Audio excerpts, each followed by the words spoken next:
नमस्कार। केंद्रीय संस्कृत विश्वविद्यालय भोपाल परिसर के निदेशक आचार्य प्रकाश पांडे जी एवं समस्त विश्वविद्यालय परिवार आप सभी का स्वागत करता है। नाट्यशास्त्र व्याख्यान माला की अगली कड़ी में हम नाट्यशास्त्र अनुसंधान केंद्र के निर्देशक डॉक्टर देवेंद्र पाठक जी का व्याख्यान सुनेंगे। विषय रहेगा नाट्यशास्त्रीय लोकधर्मिता। डॉक्टर देवेंद्र पाठक जी का संक्षिप्त परिचय। मध्य प्रदेश के हरदा जिले में जन्मे डॉक्टर देवेंद्र पाठक जी संस्कृत नाट्यशास्त्र में पीएचडी की उपाधि प्राप्त की है। नाट्यशास्त्र पर इन्हें राष्ट्रीय संस्कृत संस्थान दिल्ली द्वारा जूनियर फेलोशिप भी प्राप्त हुई है।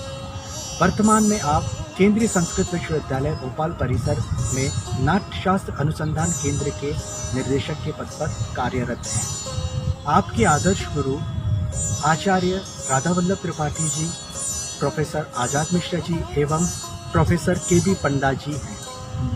आपने देश के मूर्धन्य रंगकर्मियों के साथ कार्य किया है, जिनमें प्रोफेसर के.एस. राजेंद्रन, स्वर्गीय डॉक्टर कमल वशिष्ठ जी, राजेंद्र अवस्थी जी, इंदु मार्गी मधु जी, शशधर आचार्य जी उल्लेखित हैं।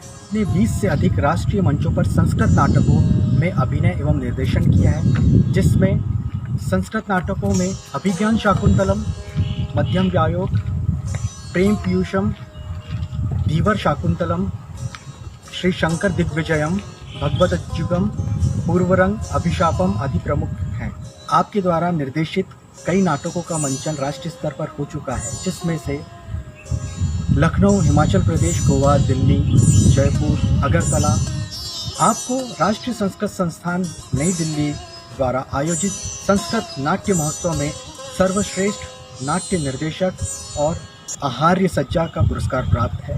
नाट्यशास्त्र पर आपके द्वारा शोध पत्र प्रकाशित तथा राष्ट्रीय संगोष्ठियों में वाचन किए गए हैं। कालिदास अकादमी उज्जैन द्वारा आयोजित संस्कृत नाट्य प्रशिक्षण कार्यशाला में आप सीधी और खंडवा में कार्यशाला निर्देशक भी रहे हैं। चौमासा, संस्कृत प्रतिभा आदि प्रतिष्ठित पत्रिकाओं में आपके द्वारा लेख प्रकाशित हुए हैं। हाल ही में आपके द्वारा लिखित लोकदेव भिलट नाटक भी प्रकाशित हुआ है। वर्ष 2019 के लिए आपको देववाणी परिषद नई दिल्ली द्वारा संस्कृत नाटकों के लिए भरत मुनि सम्मान से भी सम्मानित किया गया है। तो आइए नाट्यशास्त्र अनुसंधान केंद्र के फेसबुक पेज पर दिनांक 30 जून 2020 को प्रातः 11 बजे हम सभी डॉक्टर देवेंद्र पाठक जी का व्याख्यान सुनेंगे। आप सभी का स्वागत है। धन्यवाद। आंगिकं भुवनं यस्य वाचिकं सर्ववाङ्मयम् आहार्यं चंद्रतारादि तम नुमः सात्विकं शिवम। सभी को सादर प्रणाम करता हूँ। नाट्यशास्त्र व्याख्यान माला के इस व्याख्यान में मेरा विषय है नाट्यशास्त्रीय लोकधर्मिता। सर्वप्रथम मैं अपने गुरुजनों को प्रणाम करता हूँ। इस व्याख्यान में मैंने जितना अपने गुरुजनों से सुना है और सुन के गुना है, उस गुनने की यात्रा के साथ मैं चर्चा करूँगा नाट्यशास्त्रीय लोकधर्मिता के पक्ष को लेकर। और सादर प्रणाम करता हूँ आदरणीय हमारे परिसर के निदेशक महोदय आचार्य प्रकाश पांडे जी को कि मुझे उन्होंने कुछ कहने का अवसर प्रदान किया है।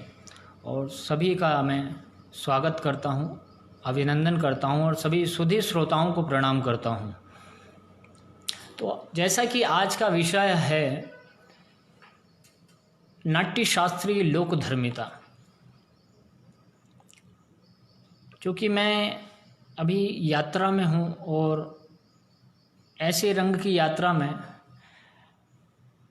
कि मेरी इस यात्रा में नाट्यशास्त्र मुझे प्राप्त हुआ। और जैसा कि मेरे गुरु, मेरा जो सब्जेक्ट रहा नाट्यशास्त्र में वर्णित अभिनय में लोकधर्मिता का विश्लेषण, इस विषय पर मैंने पीएचडी की है।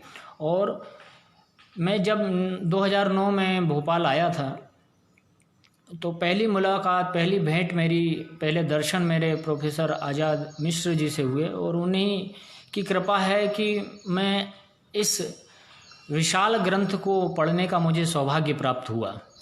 आगे बहरहाल हम ज़्यादा भूमिका नहीं बनाते हुए हम सीधे सीधे विषय की बात करते हैं कि नाट्यशास्त्र का जब 1894 में मुंबई से नाट्यशास्त्र का प्रथम संस्करण जब प्रकाश में आता है और अभिनव भारती के साथ भरत के नाट्यशास्त्र का बड़ौदा में जो 1961 में प्रकाशित हुआ, वो न केवल नाट्यकर्मियों के लिए नहीं अपितु Indian music, dance, theatre and visual art forms के लिए तथा परंपरागत रूप से स्थापित लोक रंगमंच की आधुनिक युग में नाट्य की एक लंबी परंपरा जो रही है हमारी, वह नाट्यशास्त्र की परंपरा रही है जो आज भी संपूर्ण भारत में विद्यमान है। भरत तो कहते ही हैं कि वेद विद्येतिहासानाम आख्यान परिकल्पनम विनोद करणम लोके नाट्य में तद भविष्यति श्रुति स्मृति सदाचार परिशैषार्थ कल्पनम विनोद जननम लोके नाट्य में तद भविष्यति। ऐसा भरत नाट्यशास्त्र में जब कहते हैं कि भरत मुनि ने पहले से ही परिकल्पना की थी कि वेद विद्या आख्यानों का सामंजस्य जो है इस नाट्यशास्त्र का लोक में मनोरंजन के लिए उपयोग होगा। श्रुति स्मृति सदाचार और अशेष अर्थ की परिकल्पना के कारण ही लोक में मनोविनोद के लिए यह उपयोगी सिद्ध होगा। नाट्य की इस विशाल लोक परंपरा के लिए भरत मुनि फिर कहते हैं कि नोक्तम यच्चात्र लोकादनुकृतिकरणात् संविभाव्यम विधिज्ञैहि। इससे तो यही पता चलता है कि लोक परंपरा को ही विशेष प्रमाण स्वरूप माना है। समय समय पर भरत कहते रहे हैं कि लोक प्रयोग के अनुसार या क्रिया विधि को जानने वाले नट हैं और जो प्रयोक्ता हैं वो लोक से उन्हें ग्रहण करना चाहिए। तो स्वतः ही सिद्ध हो जाता है कि भरत ने अपने पूर्व से जो विद्यमान लोक परंपरा को ही नाट्य में ले आए थे और प्राचीन काल से लेकर जो आज तक जो परिवर्तन हमें दिखाई दे रहे हैं, चाहे वह हमारे लोक रीति रिवाज हों या परंपराएं हों, उनमें जो हमें परिवर्तन दिखाई देते हैं वहाँ उस परंपरा को, उस परिवर्तन को भरत मुनि ने कहीं ना कहीं नाट्य में मान्यता दी है। नाट्य की यह परंपरा लोक में कैसे प्रतिष्ठित हुई, इसका प्रमाण एक तो आपको जानकारी पूर्व में होगी कि नाट्यशास्त्र में जैसा बताया गया कि लोकावतरण कैसे हुआ, कि राजा नहुष के निवेदन पर यह नाट्यशास्त्र का लोकावतरण हुआ और भरत के 100 पुत्रों के साथ भरत ने एक प्रयोग लोक में आकर किया। अब एक परंपरा और है कि नाट्यशास्त्र लोक में कैसे प्रतिष्ठित हुआ। इसके संदर्भ में सारंगदेव द्वारा प्रणीत संगीत रत्नाकर है, उसके 7वें अध्याय में जिसकी एक टीका लिखी गई है कल्लीनाथ के द्वारा, उसमें 7वें अध्याय में यह वर्णन मिलता है संगीत रत्नाकर में।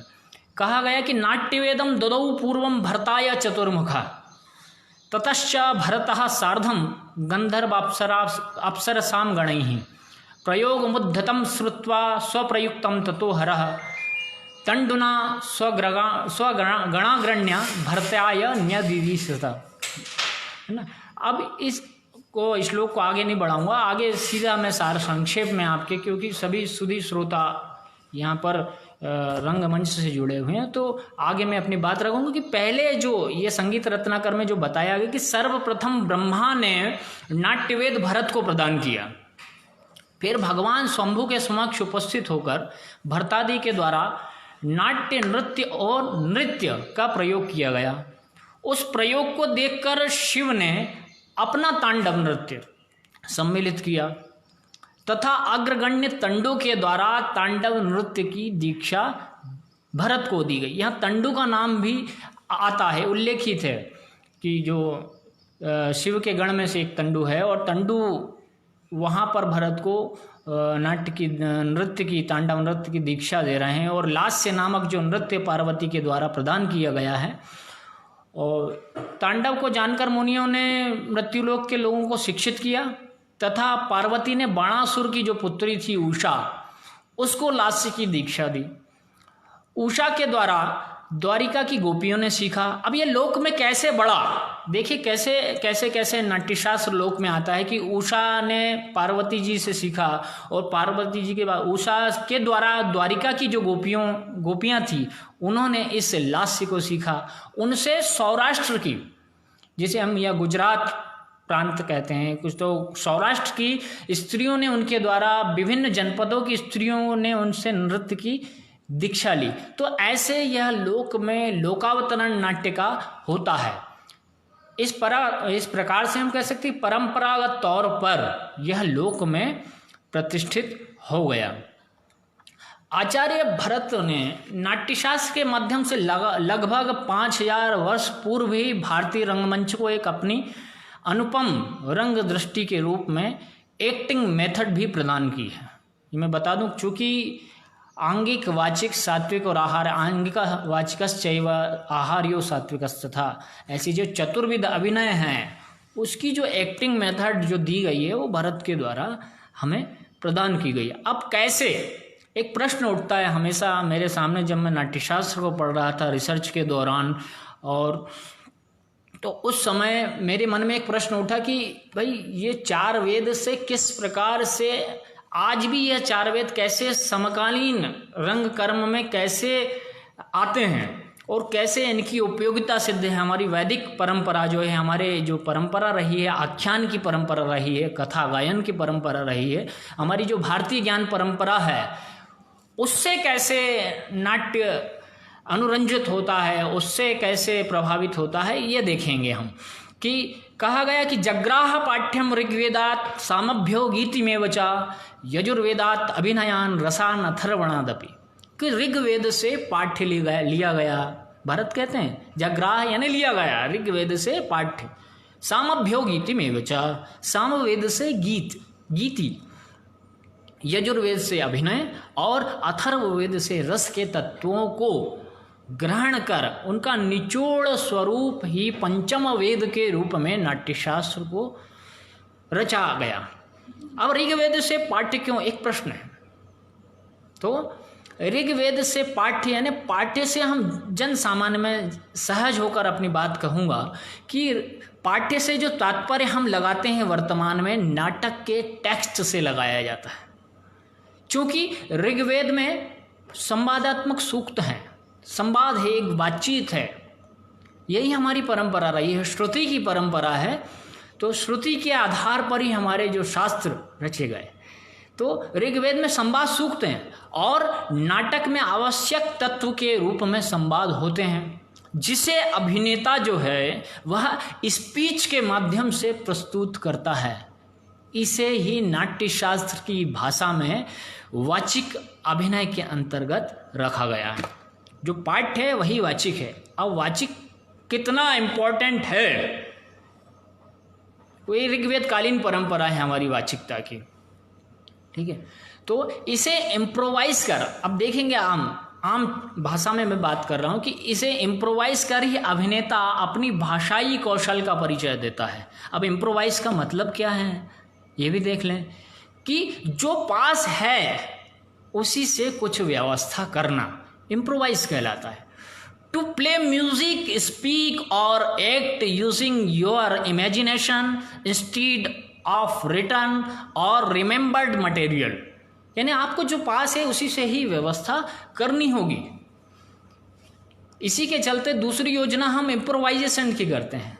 किसी भी चीज़ को पहले इम्प्रोवाइज किया और उससे हम इम्प्रोवाइजेशन की ओर बढ़ते हैं, ठीक है। भरत ने सब कुछ बताया है और हम उस चीज़ को आज की परिभाषा में गढ़ते चले जाते, भाई ये इम्प्रोवाइजेशन है, ये इम्प्रोवाइज है। भाई भरत तो बिल्कुल सहज रूप से पूरा की पूरा समुद्र आपके सामने रख देते हैं और कोई बाउंडेशन नहीं है। इसी के चलते दूसरी जो योजना हम इम्प्रोवाइजेशन की जो करते हैं, तो इम्प्रोवाइजेशन को हिंदी में आशु रचना कहा जाता है।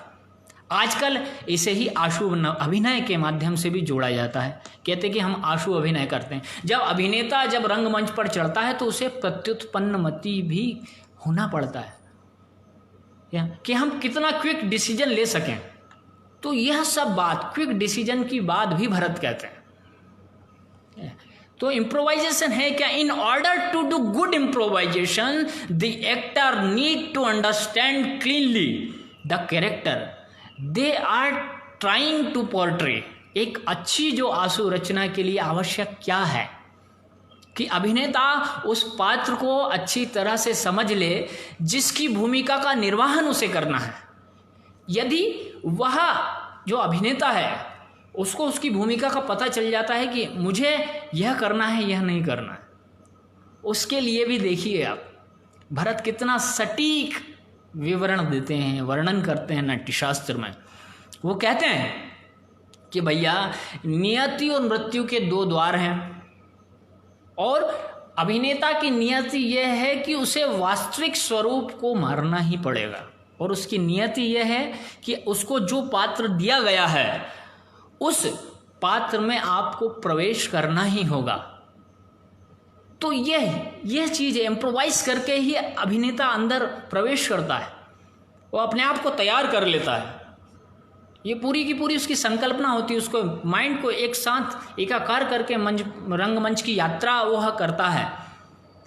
ठीक है, तो इससे हम और एक और तार्किक दृष्टि से यदि हम देखें कि भरत जब कहते हैं कि संपूर्ण जगत जो है वह उस संपूर्ण जगत में जो सभी शास्त्र हैं तथा वांग्मय है वह शब्दात्मक हैं, शब्द के बिना कुछ भी नहीं है और शब्दाश्रित भी हैं। यह कहा जाए कि वाणी से परे कुछ भी नहीं है तथा समस्त कार्यों का हेतु जो होता है वह शब्द ही होता है। इसलिए हम शब्द ब्रह्मणे नमः कहते हैं कि हम शब्द ब्रह्म को प्रणाम करते हैं।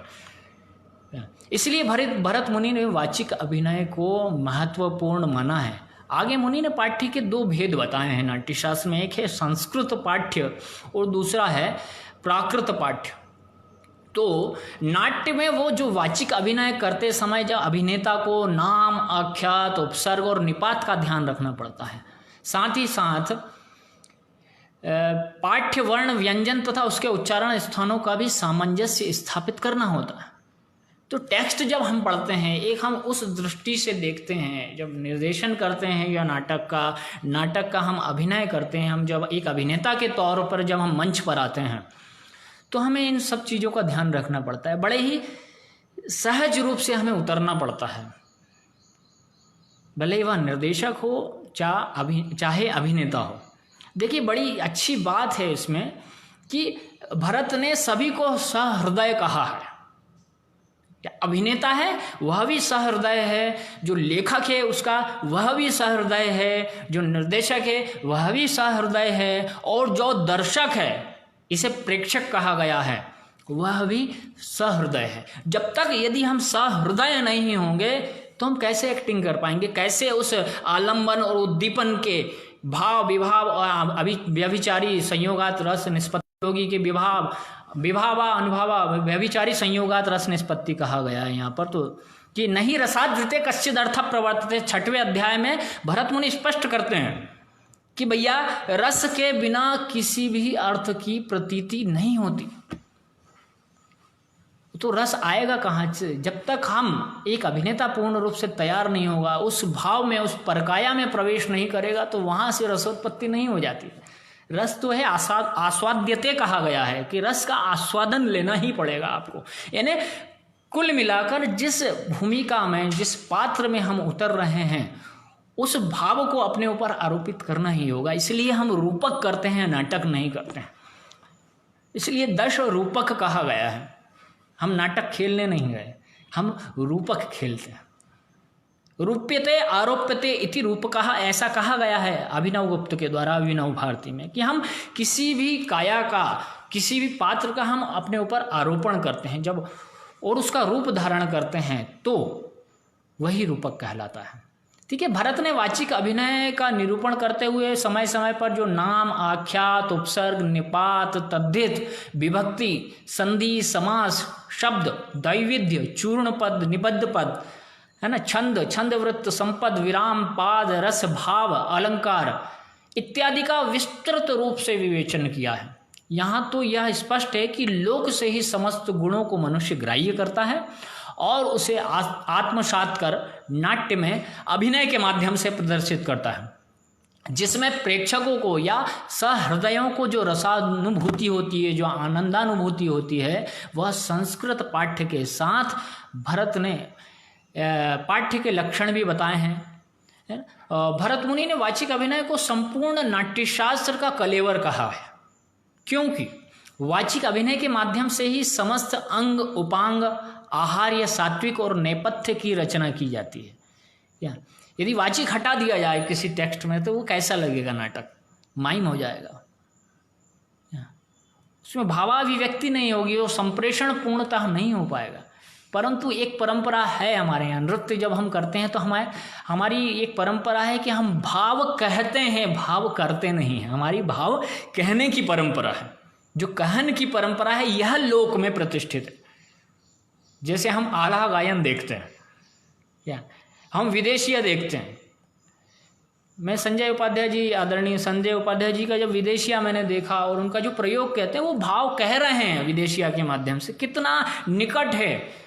और आगे भी मैं अभी बताऊंगा आपको, आगे हमारी जो यात्रा होगी और तो उसमें हम देखेंगे कि कैसे लोकनाट्य हमारे नाट्यशास्त्र में जो उपरूपक हैं वो कैसे सामंजस्य स्थापित करते हैं, कैसे नाट्यशास्त्र द्वारा बताए गए उपरूपक ही लोकनाट्य का रूप धारण करते हैं, लोक में प्रतिष्ठित होते हैं। तो यह आगे विस्तृत चर्चा होगी। तो देखिए, भाषा विधान का जो विधान अध्याय जो बताया गया है भरत के द्वारा, तो वहाँ कहा है कि एतदेव विपर्यस्तम संस्कार गुणवर्जितम विज्ञेयम प्राकृतम पाठ्यम नाना अवस्थान्तरात्मम। जब संस्कृत पाठ्य गुणों से हीन होकर परिवर्तित रूप वाला हो जाए तो प्राकृत पाठ्य कहलाएगा। तो संस्कृत के साथ प्राकृत है, अभ्रंश है, अभट्ट है, ये सब जब लोक भाषाओं का वाचिक रूप से संस्कृत पर प्रभाव पड़ा तो प्राकृत रूप में भी यह प्रचलित रही। लोक भाषा ही है, वह जो प्राकृत है वही लोक भाषा है, जिसका प्रभाव हमारे संस्कृत नाट्याभिनय पर भी पड़ा है। शूद्रक का मृच्छकटिकम इसका प्रमुख उदाहरण है। देखिए, जो मृच्छकटिकम है वह ऐसा एकमात्र संस्कृत नाटक है जिसमें संस्कृत के अलावा 4 प्रकार की प्राकृत भाषा है और 4 प्रकार के अपभ्रंश हैं। कुल मिलाकर 9 प्रकार की भाषाओं का इसमें प्रयोग हुआ है। वाचिक अभिनय की जो परंपरा है, जो प्राचीन काल से ही लोक में व्याप्त है, भरत मुनि ने कहा है कि नाट्य शास्त्र में ऋग्वेद से पाठ्य को ग्रहण किया है। तो देखिए, वह है वैदिक परंपरा हमारी, वो वेद से लोक में कैसे प्रतिष्ठित होती है, कैसे प्रतिष्ठा पाती है। अब हम आगे दूसरा क्वेश्चन रखते हैं सामने कि भैया दूसरा क्वेश्चन है सामवेद से संगीत। जग्राह पाठ्यम ऋग्वेदात और सामभ्योगीति में बचा। सामवेद से संगीत कैसे आया? देखिए, सभी आगे संगीत के गुणीजन भी सुन रहे हैं और आदरणीय उपाध्याय जी को प्रणाम करता हूं मैं। और आगे इस चीज को देखें आप, सामवेद से संगीत। जिस प्रकार संगीत के आवश्यक तत्व उसके 7 स्वर होते हैं, सा रे गा मा पा धा नी सा, वही संगीत का अलंकार है, वही उसका गहना है, वही उसका आभूषण है। इन्हीं 7 स्वरों के माध्यम से जब गायक गाता है तो गायक आलाप, तान, लयकारी, मीड, मुर्की से संपूर्ण राग को जोड़ देता है, वह सजा देता है। यही लय नाटक के अभिनेता के लिए भी आवश्यक है।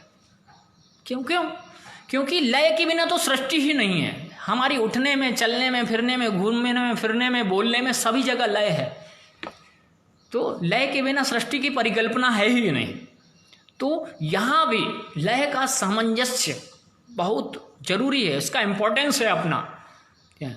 तो यही लय को नाटक अभिनेता के लिए भी जो आवश्यक माना गया है। संगीत की रागों की पहचान और उसके आरोह हैं, उसकी अवरोह हैं और उसकी पकड़ है, वो थाट है और उसके गाने का समय भी एक अच्छे संगीतज्ञ का निर्माण करती है। इसी के साथ जो हमारी वाचिक अभिनय के समय जब अभिनेता संवाद करता है तो संवाद को लयकारी के साथ प्रभावी ढंग से प्रस्तुत कर सकता है और करते हैं। यह प्रयोग भी देखने में आए हैं, जिसे हम वॉइस ऑफ मॉड्यूलेशन कहते हैं। वॉइस की मॉड्यूलिटी कहाँ से आएगी? एक अभिनेता को संगीत का अच्छा ज्ञान होना आवश्यक है, वर्सेटिलिटी तो जरूरी है। तो जो हम वॉइस ऑफ मॉड्यूलेशन की जो परिकल्पना जो आज हम आधुनिक युग में रख रहे हैं वो कहीं और से नहीं, नाट्यशास्त्र से आई है। और कैसे आई है देखिए अब कि वॉइस ऑफ मॉड्यूलेशन क्या मतलब है इसका? अंग्रेजी में बड़ा ही अच्छा विवरण दिया कि voice of modulation means like an actor adjusting his pitch और volume depending on the role he is playing और द मूड ऑफ सीन। संवाद में होने वाले जो उतार चढ़ाव हैं, जो लय है, जो स्वर है, उसका परिवर्तन है, जो बलाघात का परिवर्तन है, हम नाट्य प्रयोग में करते हैं। तो भरत जो हैं वो संगीत को नाट्य की सैया क्यों कहते हैं? कहते हैं वो तो सीधे स्पष्ट कि नाट्य से सैया संगीत एवं। नाट्य की जो सैया है, जो नाट्य, जो नाटक है, वो शयन करता है संगीत पर। क्या संगीत के बिना तो सूना हो जाएगा। अब कैसे? ये देखें कि नाट्य की सैया इसलिए कहकर जोड़ते हैं भरत कि अभिनेता सही तरीके से संवाद के समय नाट्य प्रयोग में इसका निष्पादन कर सके। वहीं जब वाचिक अभिनय के अंतर्गत पाठ्य के गुण जो बताते हैं, पाठ्य के जो गुण बताए गए हैं, उसमें भरत कहते हैं कि 7 स्वर हैं, 3 स्थान हैं, 4 वर्ण हैं और 2 प्रकार की काकू है। 6 प्रकार का अलंकार बताया गया है और 6 प्रकार के अंग हैं। ये पाठ्य गुण में आते हैं। यह वाचिक अभिनय में बहुत ही महत्वपूर्ण है। ठीक है, इन्हीं 7 स्वरों का प्रयोग रस की दृष्टि से किया जाता है। अब कैसे किया जाता है ये देखते हैं। भरत कहते हैं, क्लियर कहते हैं बिल्कुल, कि हास्य और श्रृंगार जो है उसमें मध्यम और पंचम लगेगा। देखिए, सारे गामा पाधा नि सा को षडज कहा गया है, रे को रेवत, गा को गांधार, माँ को मध्यम, पा को पंचम, धा को धैवत, नी को निषाद और सा जो है षडज। तो ये 7 स्वर में कैसे गुथ जाता है पूरा अभिनेता, बिल्कुल उसके अंदर चला जाता है, उस रस में कैसे डूबेगा। स्वर से ही रसोत्पत्ति हुआ। देखिए अब कैसे कि श्रृंगार से हास्य, इसमें हास्य और श्रृंगार जो है इसमें मध्यम और पंचम स्वर का प्रयोग, माँ और पा, माँ और पा।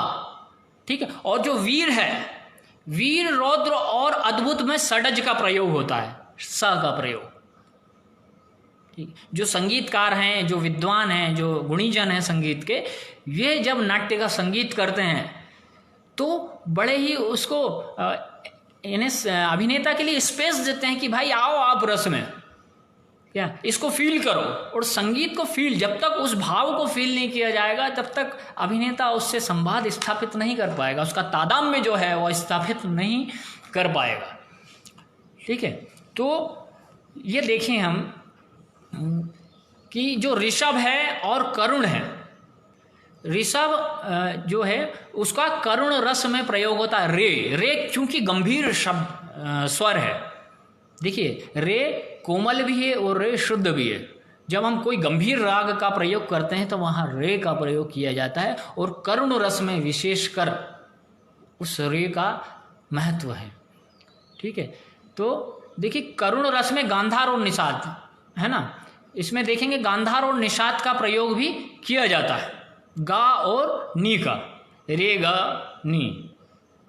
आप जब राग से परिचित होंगे तो उसमें गा और नी कैसे लगता है यह भी आप प्राप्त कर सकते हैं। भयानक और विभत्स रस में धैवत का प्रयोग करना चाहिए। यह नाट्यशास्त्र में सीधे भरत कहते हैं कि जो भयानक होगा और विभत्स होगा उसमें धा का प्रयोग किया जाएगा।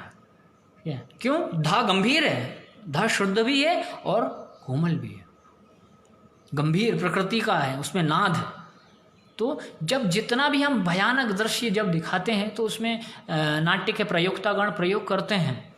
ठीक है, तो इस प्रकार से पाठ्य के जो उच्चारण के 3 स्थान बताए गए हैं वाचिक अभिनय में। अब कैसे वो 3 स्थान है क्या? तो छाती, कंठ और सिर, इन स्थानों में स्वर तथा काकू का प्रयोग किया जाता है। ठीक है, अब ये काकू है क्या? देखिए, वाचिक अभिनय में 3 प्रकार की चीजें हैं। छाती है, ठीक है, कंठ है और सिर। यहीं से शब्द, यहीं से स्वर, इसका नाद यहीं से हो रहा है पूरा। ये महत्वपूर्ण है, ये ध्यान दीजिए। और 2 प्रकार की काकू बताई गई है, एक है साकांक्ष काकू और एक दूसरी है निराकांक्ष काकू। ये संगीत के जानकार गुणी जन जो हैं वह इसका स्पष्ट रूप से इन काकुओं का प्रयोग करते हैं, और अभिनेता भी मंच पर इन काकुओं का प्रयोग करता है, दोनों का, साकांक्ष का और निराकांक्ष का। अब देखिए कि हम कैसे प्रयोग करते हैं, कि साकांक्ष काकू का प्रयोग संगीत के साथ अभिनेता कैसे करता है और मंच पर दर्शक उस रस से तादात्म्य कैसे स्थापित करता है, ये देखेंगे हम। ठीक है, तो साकांक्ष काकू है क्या, पहले यह समझ लिया जाए। तो तार से जो मंद्र तक जाती है वह साकांक्ष काकू है। संगीत के गुणीजन जब तार, यानी जो शा है तार का, तो सा से मंद्र शा तक, सा से सा तक, जैसे सा सा सा सा, तो वह है ना, तो हमको सा सा, वह जो तार यानी ऊंची हाई पिच से जब हम लो पिच की ओर आते हैं तो वह है आपकी साकांक्ष काकू। और निराकांक्ष क्या है, मंद्र से प्रारंभ करके तार तक जाना है, सा से सा तक जाना है। ठीक है, तो यही वॉइस ऑफ मॉड्यूलिटी का सिद्धांत जो है भरत देते हैं, वो स्पष्ट करते हैं। देखिए कितना सुंदर तरीके से कि भाई आप ये पिच देख लीजिए, ये आपकी पिच है, आपको सा से सा के बीच में ही रहना है, 7 स्वरों के बीच में रहना है, और जितने भी रस हैं उस रस के साथ तादात्म्य स्थापित करके अपने भाव संप्रेषित करना है। तो हम भाव कहते हैं, ठीक है, हम भाव कहते हैं। भाव के कहन की प्रक्रिया आप कैसे कहते हैं, रागों में कैसे कहते हैं, सा से सा तक। जैसे फॉर एग्जांपल मैं आपको बात करूंगा, मैं जब मध्यम व्यायोग का मैंने अभिनय भी किया है, एज ए एक्टर मंच पर रहा हूं और उसका निर्देशन भी मैंने किया है। तो जब मैं मध्यम व्यायोग में वृद्ध ब्राह्मण बनकर आता हूं तो उसमें ये साकांक्ष और निराकांक्ष दोनों काकू का उपयोग किया है। अब उसे देखेंगे हम, एक प्रयोग पक्ष को देखेंगे, इसके बाद हम संगीत में कैसे उस काकू को पिरोते हैं अभिनेता, उस दृष्टि को देखेंगे। उसका एक संवाद है कि वह, उसका पुत्र जो है, मध्यम पुत्र जो है, वह घटोत्कच के पास जा रहा है बलि के लिए, और जो पिता की एक वेदना है, उस पिता की वेदना को किस प्रकार से हम काकू के माध्यम से प्रदर्शित करेंगे। करुण रस का तो मैंने बताया कि गांधार और निषाद, वहाँ करुण की उत्पत्ति कैसे होगी। करुण बड़ा कठिन है और दूसरा उससे ज़्यादा कठिन है हास्य रस। कि इसलिए तो भावभूति ने कहा कि एको रसः करुण एव। और भास देखिए कितने अच्छे तरीके से उस श्लोक के माध्यम से, उस युक्ति के माध्यम से अभिनेता से कहलवाना चाहता है कि भैया यह काकू है और ये इस काकू का आप ऐसे प्रयोग कर सकते हैं। देखिए उस डायलॉग को, हंत हता स्म यस्त्री शिंगो मम त्वासीन मनोज्ञो वंश पर्वतः सा सा सा मध्य शृंग भंगेन मनः तपति मे वृषम तरुण तरुणतानुरूप काष्ठे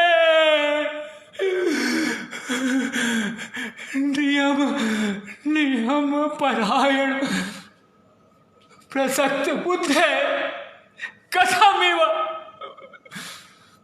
कथामिव गजराज दंत भग्न तरुरिव यास्यति पुष्पितो विनाशम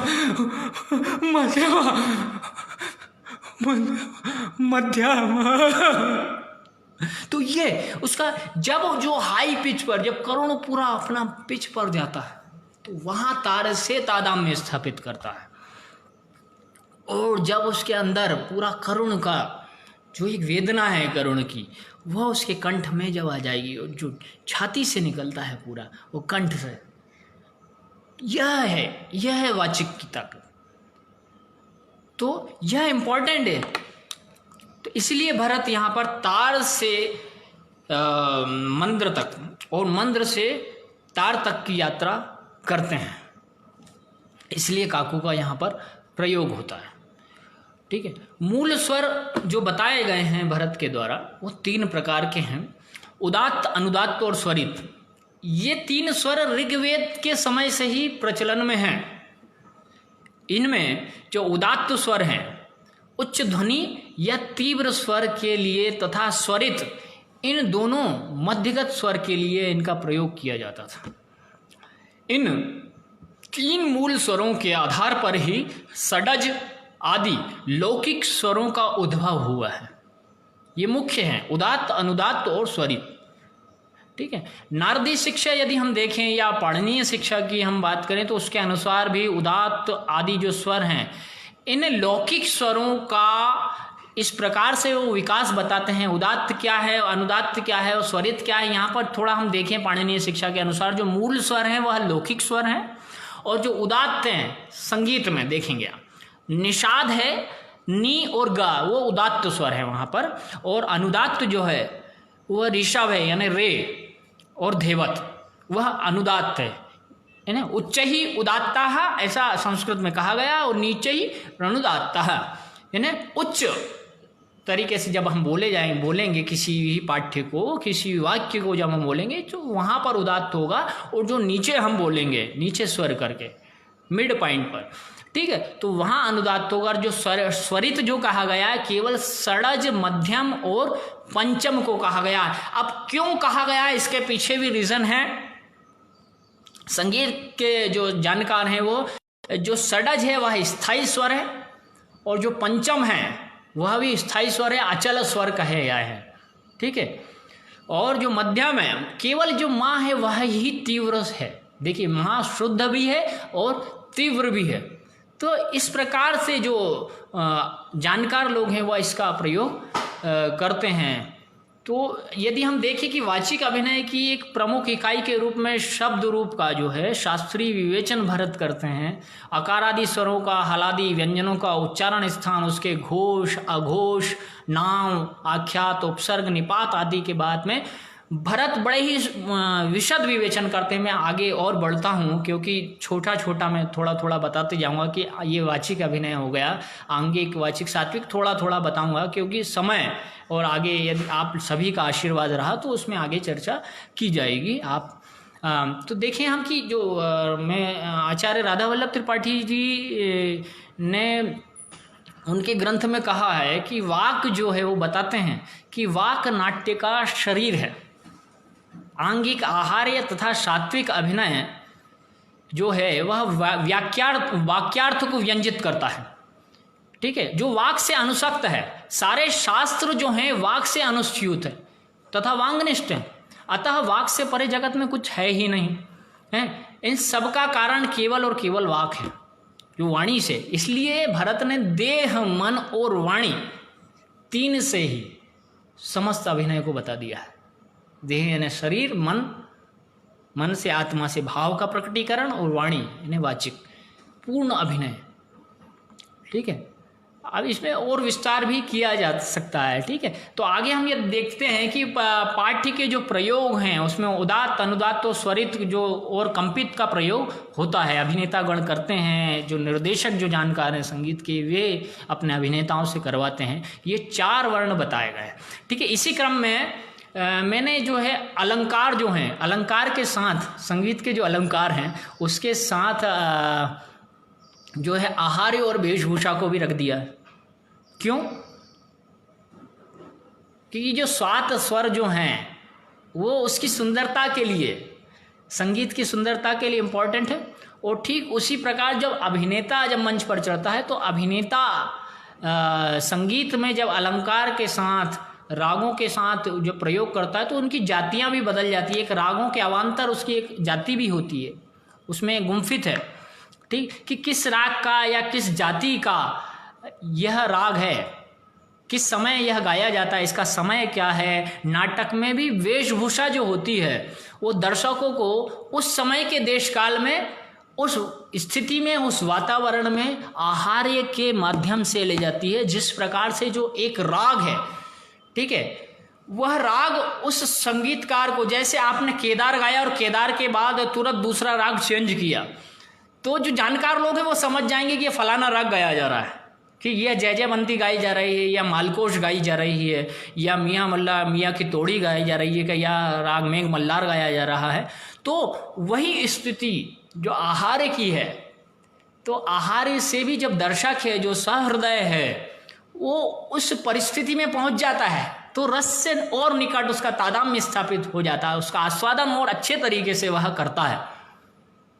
ठीक, तो उसके आहार्य और उसकी वेशभूषा ही उसका लोक प्रमाण है।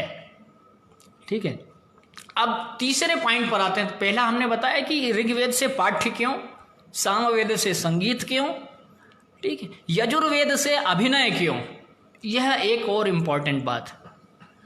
ठीक है, प्रश्न खड़ा होता है हमारे सामने, ठीक, कि यजुर्वेद से ही अभिनय को क्यों लिया। तीसरे प्रमुख तत्व को यजुर्वेद से भरत लेते हैं, और जो यह अभिनय है, अभिनेता के अंग संचालन के माध्यम से शरीर, मुखज और चेष्टाकृत, जो 3 प्रकार का अभिनय बताया गया है, उसमें विभिन्न हरकत और चेष्टाओं का जो प्रभावी अभिनय जो प्रस्तुत किया जाता है, उसमें यजुर्वेद में वे सभी तत्वों का समावेश है जो अभिनय के लिए उपयुक्त हों।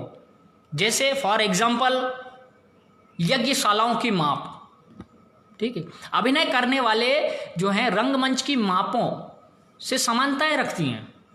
जो यज्ञशालाएं हमारी जो हैं वैदिक कालीन, वह जो हमारा रंगमंच है, पारंपरिक जो रंगमंच है, वो समान है। अब देखिए कैसे समान है। इसमें भरत कहते हैं तिकोना, चौकोना और आयताकार, ये 3 प्रकार के रंग नाट्यग्रह बताए गए हैं। ठीक है, त्रयस, विकृष्ट और चतुरस, है ना। तो इनमें मापें हैं पूरी 108, 64 और 32 की। ठीक, यह 108 हाथ का होगा, एक 64 हाथ का होगा और एक 32 हाथ का रंगमंच होगा। तो जो 32 हाथ, 64 हाथ और 108 हाथ वाली जो रंगशालाओं की जो माप कही गई हैं, उसका उल्लेख नाट्यशास्त्र में किया गया है। और रंगमंच के प्रकार जो उन्होंने बताए हैं, विकृष्ट, चतुरस्र और त्रयस्र, यानी आयताकार, वर्गाकार और तिकोने रंगमंची भरत बात कहते हैं कि 36 अध्याय वाला जो नाट्यशास्त्र में कुल 36 अध्याय हैं और 6000 श्लोक हैं। इसे षट सहस्त्री भी कहा जाता है, और कहीं कहीं उल्लेख मिलता है कि यह 12 सहस्त्री भी, इसमें 12000 श्लोक भी हैं। एक और अध्याय इसमें अलग से जोड़ा गया, तो कुल मिलाकर 37 अध्याय इसमें बताए गए हैं। तो 8 से लेकर 8 to 20 चैप्टर जो हैं, 8 से लगाकर 20 अध्याय तक, उसमें केवल अभिनय के विषय में चर्चा की और बड़ा ही विशद रूप से चर्चा भरत वहाँ पर करते हैं। ठीक है, अब चतुर्विध अभिनय के साथ देखेंगे कि हम अभिनय है क्या, इंग्लिश में क्या कहा जाता है कि ए मैनर ऑफ स्पीकिंग और acting which makes the receptive person believe something is true. क्या इसका हिंदी अर्थ ये हो कि इस प्रकार से बोलना कि सामने वाला किसी चीज को सही मान ले, यह है अभिनेता की बारीकी, यही। और भरत भी यही कहता है, भरत कोई अलग से कोई बात कही ही नहीं रहा है। ठीक है, एक और बात भरत परकाया प्रवेश की जब करते हैं कि नियति और मृत्यु के जो 2 द्वार हैं वो अभिनेता को अभिनय से पूर्व लांघने हैं। भाई सिंपल सी बात है कि आपको जो पात्र दिया गया है, आपको उसको पूर्ण रूप से निभाना है। संगीत में जब हम एक राग के बाद जब दूसरी राग में प्रवेश करते हैं, तो उसके गायन का तरीका बदल जाता है, और सहृदय या सुनने वाला उसे तुरंत पहचान लेता है कि भैया यह राग गाई जा रही है ना। तो सुनने वाले को भी वही आनंद की अनुभूति होती है जो गायक कराना चाहता है। ठीक है, उसी प्रकार जब अभिनेता जब दूसरी काया में प्रवेश कर, यानी वह जिस पात्र की भूमिका निभा रहा है, ठीक है, तो उसमें जब प्रवेश करता है और अभिनय उस प्रवेश के साथ, उस परकाया प्रवेश के साथ जब वह अभिनय करेगा, तो प्रेक्षकों को या सहृदय को उसी स्थिति में ले जाकर खड़ा कर देता है कि जो वह चाहता है, अभिनेता जो चाहता है। ठीक, आपका रस भंग हुआ तो कनेक्टिविटी जो है सहृदय से, दर्शक से, वह टूट जाएगी। तो एक परिपक्व अभिनेता बनाता है नाट्यशास्त्र। वो सिर से लगाकर पैर तक का अभिनय बोल रहा है, बड़ा खुल के बोला है उन्होंने, कोई बाउंडेशन नहीं है। मुझे ऐसा सुनाई दिया, सुनने में आया कि भाई बड़ा ही बाउंडेड है नाट्यशास्त्र का रंगमंच जो है, भरत उसको बाउंडेशन उस पर लगा देते हैं। भाई सीधा सीधा बहुत ही सरल और सहज रूप से भरत ने कहा है, केवल और केवल आपके समझने में अंतर है। आपको उसको गहनता से समझना और सूक्ष्मता से अध्ययन करना पड़ेगा कि कितना आज भी समकालीन है, कितना प्रासंगिक आज नाट्यशास्त्र है। आगे हम बढ़ते हैं। अथर्ववेद से रस लिया गया है। चौथा प्रश्न फिर खड़ा होता है कि अथर्ववेद से ही रस को क्यों लिया गया। तो अभिनय को प्रभावी बिना रस के नहीं बनाया जा सकता, ठीक है। इसलिए भरत तो कहा है ना, भरत ने नाट्यशास्त्र में जो रस के आचार्य हैं, प्रवर्तक आचार्य हैं, वो कहते हैं कि नहीं रसादृते कश्चिद अर्थ प्रवर्तते। रस के बिना किसी भी अर्थ की, किसी भी भाव की प्रतीति हो ही नहीं सकती। तो रस को इंग्लिश में क्या कहा जाता है, प्रभाव या इफेक्ट, ठीक ना। रस के साथ जो भाव जुड़ जाते हैं, सॉरी, तो भाव के साथ ही प्रभाव जमाया जा सकता है रंगमंच पर, ठीक है। तो इफेक्ट क्या है, द सेंट्रल मीनिंग और थीम ऑफ ए स्पीच और लिटरेरी वर्क, यानी किसी भी नाटक के केंद्रीय भाव को बिना प्रभावी अभिनय के समझ पाना दर्शकों के लिए कठिन होता है। वह सेंट्रल पॉइंट पर कैसे पहुंचेगा, तो बिना भाव के नहीं पहुंच सकता। इसलिए विभाव अनुभाव व्यभिचारी संयोगात रस निष्पत्ति बोला है वहां पर भरत। उसका आस्वादन कैसे लेगा, ठीक है। उस कंटेंट को जोड़ते हैं भरत कि ना रसहीनो भावः न भावहीनो रसः। भाई भाव से हीन रस नहीं है और रस से हीन भाव नहीं है, यही रसाध्याय में बताया गया है, ठीक। जहां भाव होंगे वहां रस होगा, जहां रस होंगे वहां भाव होगा, ठीक है।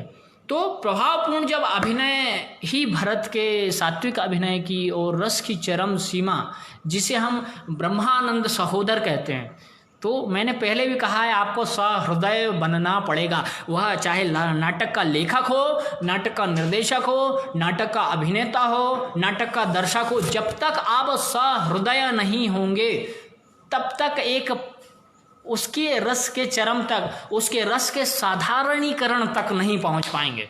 यही साधारणीकरण का सिद्धांत है कि वो आपको सहृदय होना पड़ेगा।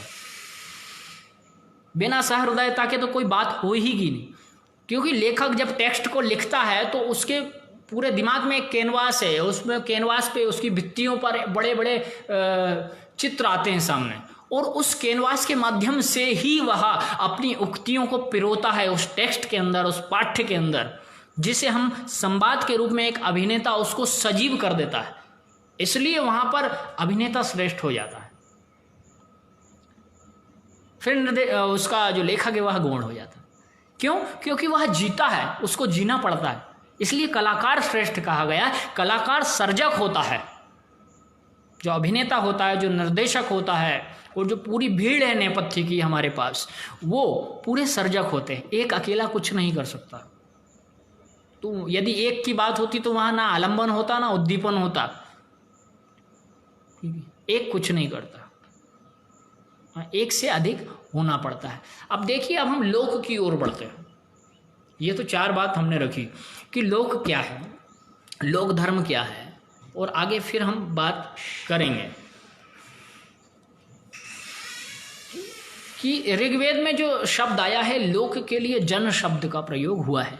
लोक वह है जो मनुष्य समाज का वह वर्ग है, लोक जो अभिजात संस्कार और शास्त्रीयता और पांडित्य की चेतना से तथा अहंकार से शून्य है, और जो एक परंपरा के प्रवाह में जीवित रहता है, वह है लोक।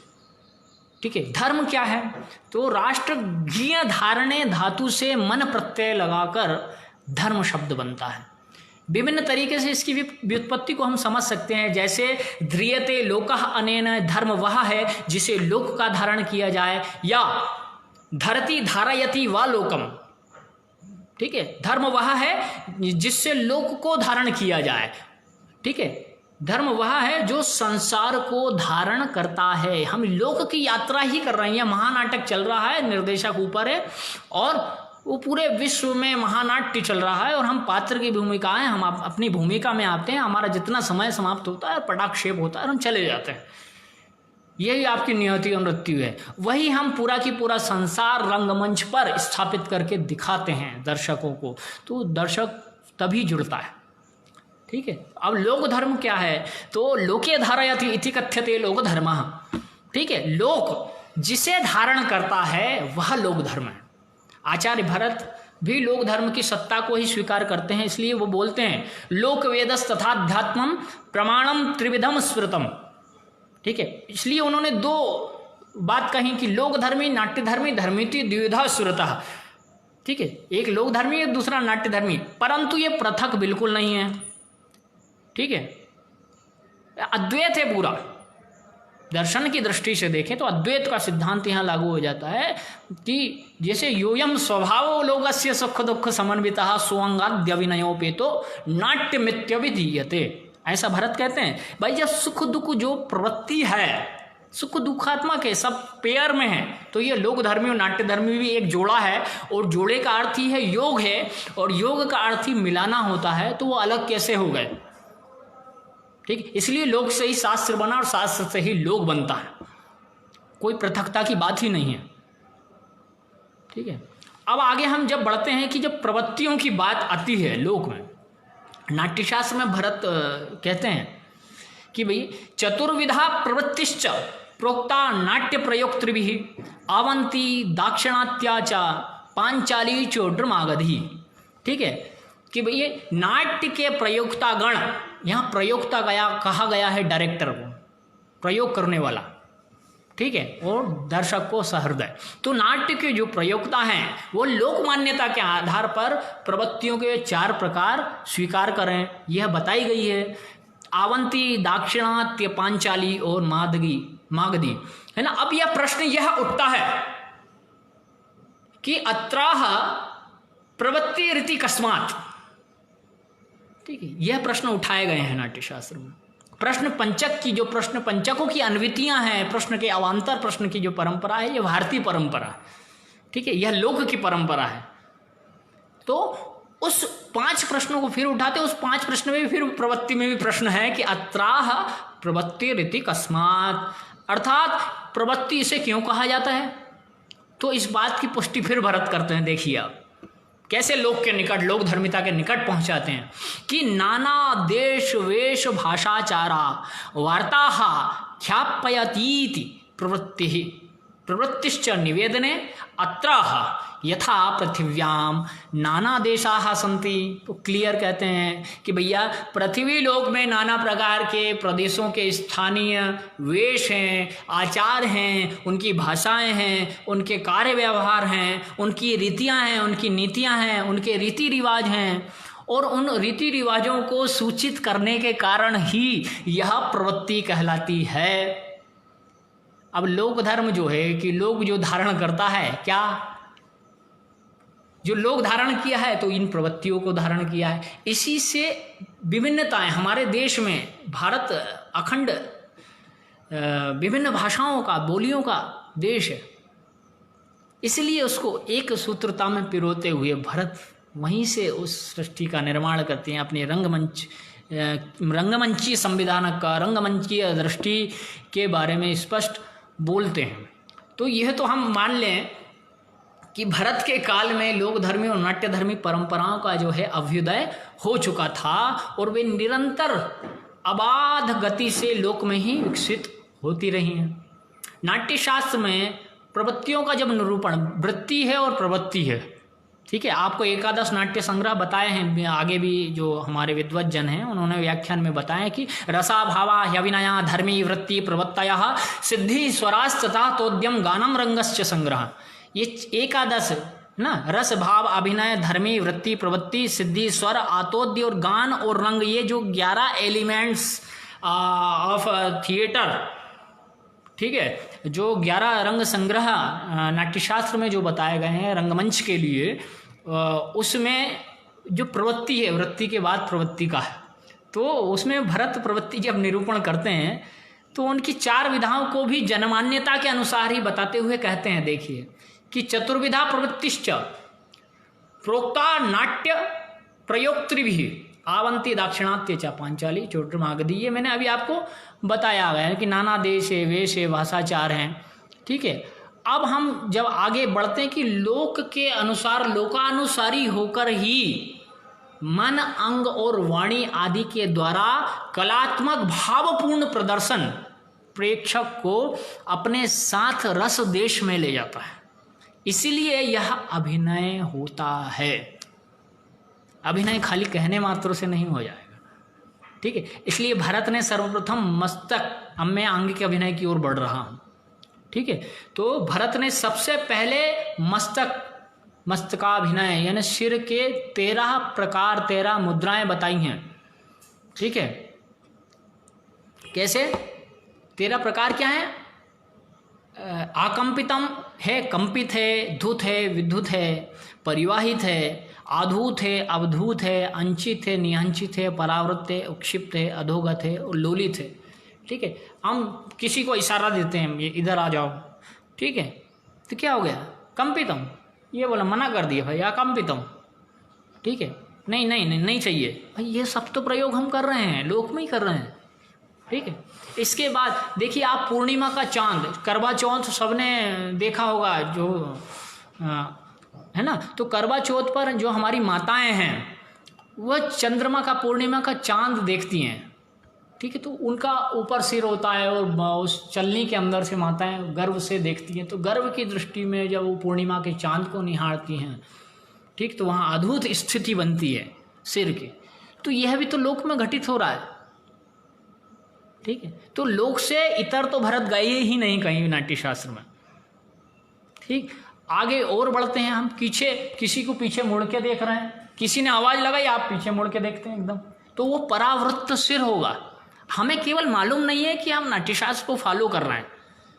ठीक है, यह पता होना चाहिए। हम पूरे दैनिक जीवन में, हम रोजमर्रा जीवन में हम नाट्यशास्त्र को ही फॉलो कर रहे हैं। देखें, भले हम एक लौकिक उदाहरण में और प्रस्तुत करता हूं। जैसे हम पुलिस वाले को देखेंगे, ट्रैफिक पुलिस को देखेंगे, हमारी जो भरत ने 64 प्रकार की हस्त मुद्राएं बताई हैं। 24 प्रकार की तो एक हाथ से बनने वाली हस्त मुद्राएं हैं और 13 प्रकार की 2 हाथ से बनने वाली मुद्राएं हैं। ठीक, और इसके अलावा जो नृत्य हस्त बताए गए हैं, ऐसे 64 हस्तों के बारे में विवेचन जो भरत करते हैं। वो लोक में कैसे, हम ट्रैफिक पुलिस को जब हम देखते हैं तो भाई इशारा करते हैं कि वो इशारा करता है, रुक जाइए, ठहर जाइए, हाँ जाइए। तो ये इसका मतलब क्या है? पताक हस्त है, रोकना। ये पताक हस्त का हम प्रयोग कर रहे हैं। ठीक है, हम और लोक में और अंदर तक चले जाते हैं। ठीक है, हम भोजन करते हैं। ठीक है, तो भोजन करते समय जब हम कोर जो लेते हैं रोटी का, तो इस प्रकार से कुछ होता है। तो ये क्या है? मुकुल हस्त है ना, इसको खा लिया हमने, तो ये मुद्रा का प्रयोग तो हो रहा है। और हम देखें, हम कर्मकांड करते हुए देखते हैं, अब कर्मकांड से कैसे अभिनय आ रहा है भाई। तो हम जब स्वाहाकार करते हैं, जब आहुति जो डालते हैं, तो उसमें देखिएगा कुछ इस प्रकार की मुद्रा होती है ना, स्वाहा।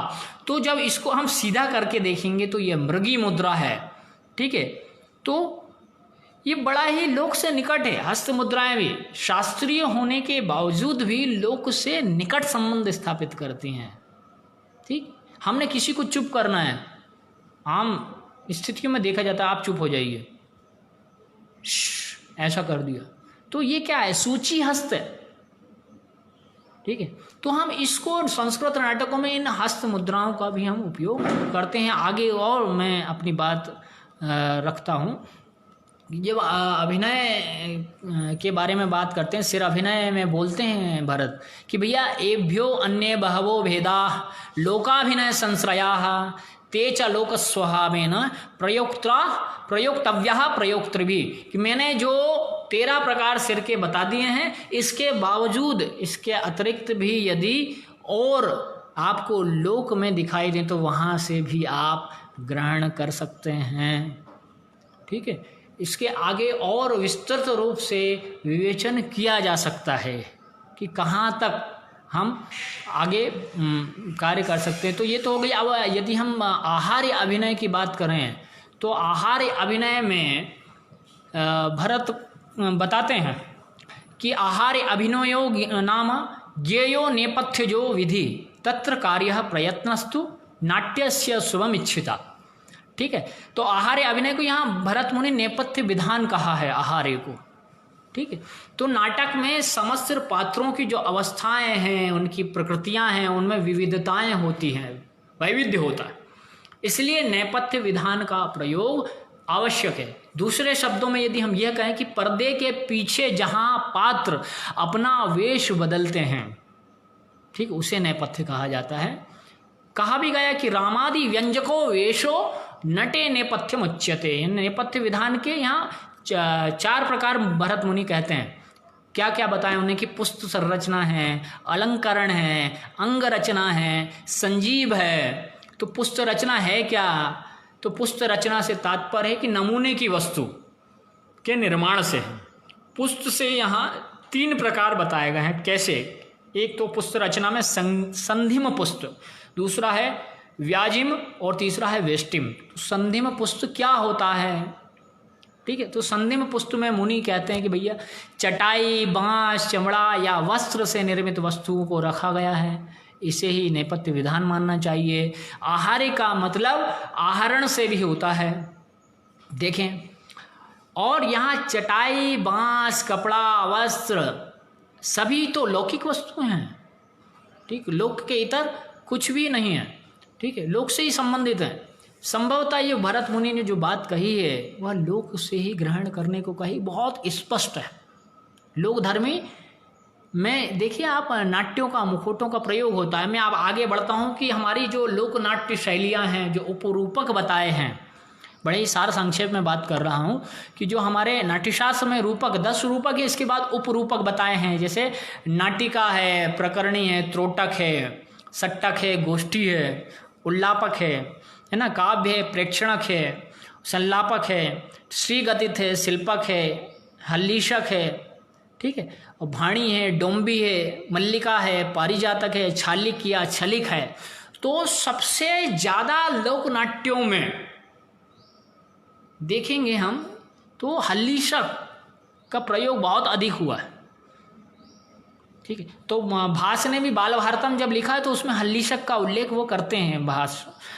इसके बाद हम आगे बढ़ते हैं। जैसे हमारे जो लोक नाट्य हैं, जैसे मध्य प्रदेश के मालवा अंचल का जो माछ है, उत्तर प्रदेश की जो नौटंकी है, हाथ रस की नौटंकी प्रसिद्ध है। ठीक है, इसे स्वांग या भगत भी कहते हैं। अब ये स्वांग रचने की परंपरा है, ये लोक धर्मी है पूरी। ठीक, वो नाट्यशास्त्र से ही आई है, एक परंपरागत लोक में प्रतिष्ठित है। ठीक है, तो लोक और शास्त्र कहीं अलग हुए ही नहीं है, दोनों एक ही है। ठीक है, पूर्वी जिलों में यदि हम चले जाएं, यदि बिहार तरफ, उत्तर प्रदेश तरफ हम यदि आगे बढ़ते हैं तो वहाँ पर विदेशिया प्रसिद्ध है। आदरणीय संजय उपाध्याय जी विदेशिया को अच्छे तरीके से खेलते हैं। ठीक है, इसके बाद हम फिर आगे देखें, बंगाल की यात्रा है। ठीक है, यक्षगान है दक्षिण भारत का, तेलुगु और कन्नड़ में इसे बहुत अच्छे तरीके से खेला जाता है। तेलुगु में इसे विधि या भागवतम भी कहा जाता है। ठीक है, और जो रासलीला है हमारे मथुरा की, ब्रजमंडल की, उसमें आप देखिए कितना सामंजस्य हल्लीशक के साथ। ठीक है, जो हल्लीशक है वो उसमें स्पष्ट कहा कि यहाँ स्त्री पात्रों की प्रधानता है और वहाँ पुरुष एक पात्र है। ठीक है, तो वो महारास की जो हमारी जो परिकल्पना है, जो महारास जो श्री कृष्ण ने एक रचा बसा कर इस लोक को देकर गए, वही परंपरा भरत ने भी समृद्ध की। और जो भरत आखिरकार है क्या, मैं ये जानना चाहता हूँ, मैं ये बतलाना चाहता हूँ कि जो भरत है क्या, तो जो भरत के 100 पुत्र, उन्होंने हमारी जो विस्तार, जो नाट्य परंपरा को लोक में विस्तार दिया। और जो हम कर रहे हैं वर्तमान स्थिति में, उन्हें भी भरत ही कहा जाता है। जो प्रयोक्तागण हैं वे भी भरत हैं, वे भी नट हैं। ठीक है, तो कहीं अलग से नहीं है। तो हमें ही इस सृष्टि को आगे और बढ़ाना है, नाट्यशास्त्र की परंपरा को और बढ़ाना है, और ये लोक में ही प्रतिष्ठित है और होती रहेगी। यह प्रवाहमान धारा है। ठीक है, तो भवाई हम देखें, गुजरात में भवाई है, छत्तीसगढ़ में नाचा है। तो एक लंबी परंपरा है लोक धर्म की, जो शास्त्र से आई है, या यह कहें कि शास्त्र की जो परंपरा है वह लोक से आई है। तो इसमें अतिशयोक्ति नहीं होगी, क्योंकि यह सब अद्वैत ही है और एक ही है। जैसे हमारे नटराज एक हैं, वह अर्धनारीश्वर स्वरूप को मैं प्रणाम करता हूँ। और अंत में केवल समय चूँकि ज़्यादा नहीं है, इतना ही कहूँगा कि अब जिस प्रकार से हमने एक प्रयोग किए हैं संस्कृत नाटकों में, एक श्लोक आपको जो नांदी है, मैंने लटक मेलकम जम्मू परिसर के साथ किया था, और तंडुल प्रस्थीयम जैसा प्रकरण है आचार्य राधा वल्लभ त्रिपाठी जी का, उसमें भी प्रयोग किए उसका। तो एक लटक मेलकम में से मैं आपको एक नांदी सुनाता हूँ और फिर अपनी वाणी को विराम दूंगा। साधन कैसे, देखिए लोक धुनों का प्रयोग हम कैसे शास्त्रीय तरीके से करते हैं, कैसे लोक शास्त्र में आता है और शास्त्र से लोक बनता है, अब हम देखें।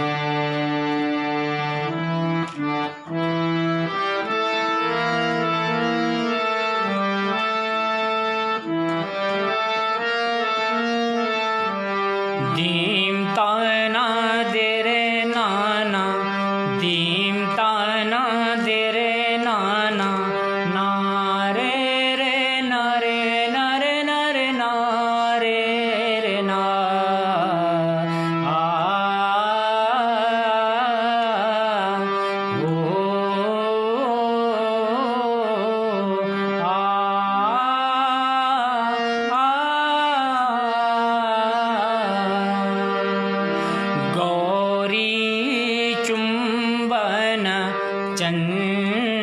चंचलांचल वल चंद्र प्रभामंडलम, व्यावल्गफणि कुंडलम, मणिमय मोक्तिं नेत्रांचलम, शंभो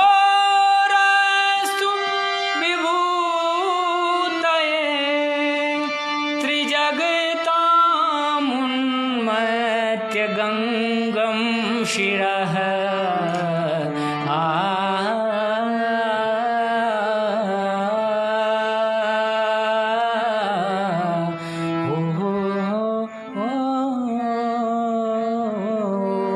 एवं आर्य मिश्रान विज्ञापयामि। यहाँ इस लय के साथ हमारा एक नाटक फिर जुड़ता है, और मैं सभी का धन्यवाद करता हूँ कि आप सभी सुधीजनों ने, विद्वानों ने, मित्रों ने, गुरुजनों ने इस व्याख्यान को अवश्य सुना होगा। मैं अभी गुनने और सुनने की यात्रा में हूँ, और अभी मैं कुछ नहीं हूँ, ठीक, मैं सीख रहा हूँ और सीखने की यात्रा में हूँ।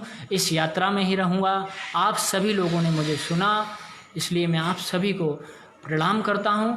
कुछ कह पाया हूँ तो यह सब मेरे लिए आदर्श गुरुजनों की कृपा है। आचार्य राधा वल्लभ त्रिपाठी जी को मैं आदर्श मानता हूँ, उनकी कृपा, प्रोफेसर आज़ाद मिश्र जी का आशीर्वाद, प्रोफेसर के वी पंडा जी, जिन्होंने आज़ाद मिश्रा जी और के वी पंडा जी, जिनके अंडर में मैंने पीएचडी नाट्यशास्त्र पर प्राप्त की, मैं उनको भी प्रणाम करता हूं कि जो भी उन्होंने मुझे, उनसे मैंने सुना है, सीखा है इस यात्रा के दौरान, और आगे भी मैं सीखने की कोशिश करूंगा। मुझसे जितना होगा नाट्यशास्त्र की और नाट्य की सेवा में सदैव हमेशा सभी के लिए उपस्थित रहूंगा। यही कामनाओं के साथ मैं आप सभी के श्री चरणों में प्रणाम करता हूं, और मेरी पूरी टीम जो साथ में नाट्य शास्त्र अनुसंधान केंद्र में आदरणीय मनोज जी मिश्रा, आदरणीय मनोज जी पाटीदार, आदरणीय हरीश जी मिश्र, आदरणीय आकाश जी, और एक बार पुनः मैं धन्यवाद और प्रणाम करता हूं हमारे केंद्रीय संस्कृत विश्वविद्यालय भोपाल परिसर के निदेशक आचार्य प्रकाश पांडे जी को, और समस्त भोपाल परिसर के आचार्यों को, आचार्याओं को, कार्यालयीन कर्मचारियों को, सभी को मैं पुनः प्रणाम करता हूं। और जितना हमसे बनेगा, हम नाट्य की सेवा में आपसे, आपके लिए सदैव उपस्थित रहेंगे। धन्यवाद, सादर प्रणाम।